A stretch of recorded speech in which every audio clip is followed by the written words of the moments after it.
সেদিনকে চলে গিয়েছিলাম একটা মুখে ভাত অনুষ্ঠানে। আর এই অনুষ্ঠানটা ছিল আমার কাছে খুবই স্পেশাল।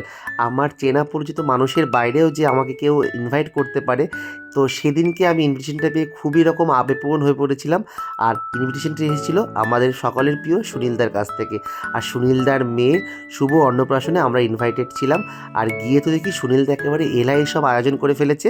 আর আজকের অনুষ্ঠানের যে মধ্যমণি ছিল আমাদের সোনামণি, তো তার সঙ্গে বেশি একটা দেখা হয়নি, কেন এত ভিড় দেখে সে ঘুমোতেই ব্যস্ত বা সেও বিরক্ত হচ্ছিল।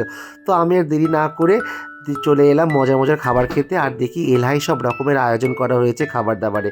আর এদিকে দেখতেই পাচ্ছ, এদিকে খাবারের ব্যাচ শুরু হয়ে গেছে। আর এই দেখো, আমি আর দেরি না করে নিয়েছি কড়াইশুঁটির কচুরি, আর তার সঙ্গে ছিল এই চানা মশলাটা। এত সুন্দর নারকেল দেওয়া চানা মশলা। আর তারপরেই চলে এলো এই সুন্দর সুন্দর গরমা গরম একদম ডিমের ডেভিল। আমার তো একটাতে হয়নি, আমি আরও একটা নিয়েছি। আর তারপরে চলে এলো সাদা ভাত। আর তার সঙ্গেই ছিল দেখো একদম ঘন একদম মুগ ডাল।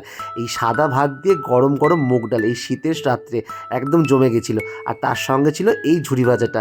আর এই বলতে বলতে দেখো চলে এলো চিকেন না, এটা চলে এসেছে এঁচোড় চিংড়ি। হ্যাঁ, চিকেন আসবে একটু পরে। এই দেখো চিকেন চলে এসেছে। আর যারা চিকেন খায় না তাদের জন্য ছিল মাছের ব্যবস্থা।